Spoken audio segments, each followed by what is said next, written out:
আসসালামু আলাইকুম। প্রমিস রেসিপিতে স্বাগতম।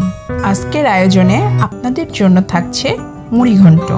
সবচাইতে সহজ পদ্ধতিতে স্বাদযুক্ত মুড়ি ঘন্ট করে দেখাবো।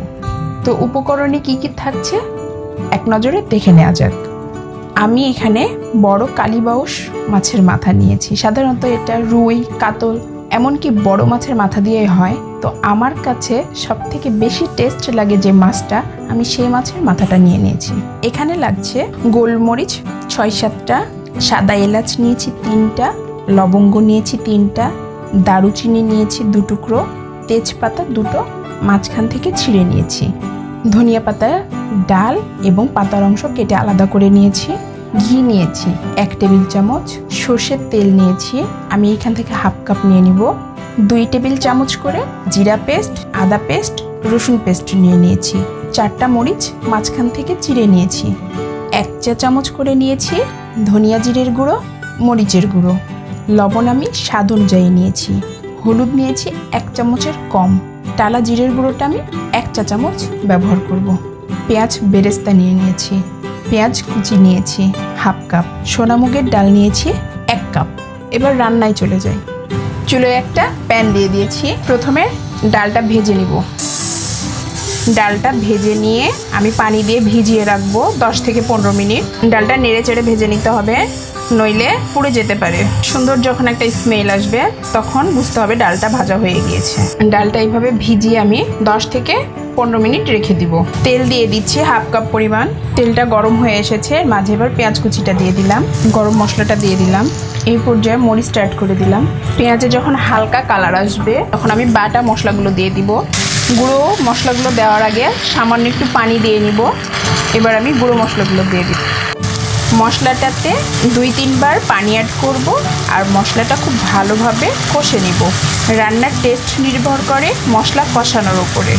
ধনিয়া পাতার ডালের অংশটা মশলার সঙ্গে অ্যাড করে দিব। আমি পাতাটা পরে ব্যবহার করব, এতে সুন্দর একটা ফ্লেভার অ্যাড হবে। আমি আরও একবার একটু পানি দিয়ে দিচ্ছি। এবার আমি মাথাগুলো দিয়ে দিচ্ছি। মাথাটা দিয়ে মশলার সাথে একটু ভালোভাবে মিশিয়ে নিচ্ছি। 2-1 মিনিট কষিয়ে নিয়ে মাঝে আমি ভিজিয়ে রাখা ডালটা অ্যাড করে দিচ্ছি। ডালটা দিয়ে মশলার সাথে খুব ভালোভাবে মিশিয়ে নিয়ে ঢেকে 5-6 মিনিট ঢাকনা দিয়ে ঢেকে আমি মাঝারি আঁচে কষিয়ে নিব। এখানে আমি পানি দিব না। ঢাকনাটা উঠিয়ে আমি উল্টে পাল্টে দিয়ে আবারও ঢেকে দিলাম। ঢাকনাটা উঠিয়ে আমি আবারও নেড়ে দিচ্ছি। এবার আর ঢাকনা দিব না, ঢাকনাটা খুলে আমি কষিয়ে নিব। মাছটাও নরম হয়ে এসেছে, ডালটাও খুব ভালোভাবে কষানো হয়েছে। এর মাঝে এবার আমি পরিমাণ মতো পানি দিয়ে দিচ্ছি। এখানে আমি 1.5 কাপ মতো পানি দিয়ে দিলাম। পানিটা বুঝে দিবেন, বেশি হয়ে গেলে ডালগুলো ভর্তা হয়ে যাবে। ঢাকনা দিয়ে ঢেকে দিলাম। ফিরছি ডালটা সেদ্ধ হওয়ার পর। এবার ঢাকনাটা উঠিয়ে দেখি, মাছটা ভাঙা ভাঙা হয়ে গিয়েছে, ডালটাও সেদ্ধ হয়ে গিয়েছে। এই অবস্থাতে আমি কাঁচা মরিচ দিয়ে দিলাম, এটা আস্ত, পেঁয়াজ বেরেস্তা দিয়ে দিলাম অল্প পরিমাণে, ধনিয়া পাতা কুচি দিয়ে দিলাম, ঘিটা দিয়ে দিচ্ছি। ঘিটা চাইলে আপনারা স্কিপ করতে পারেন, ঘিটা দিলে অনেক সুন্দর স্মেল আসে, খেতেও মজা লাগে। এগুলো একটু নেড়ে মিশিয়ে আমি চুলোটা অফ করে দিব। আমি এবার চুলোটা অফ করে দিলাম। রান্নাটা রেডি, পরিবেশন করে দেখিয়ে দিচ্ছি। মশলাটা যখন হাতে পাকবে এটা উঠিয়ে ফেলতে হবে। রেডি হয়ে গেল মুড়ি ঘন্ট।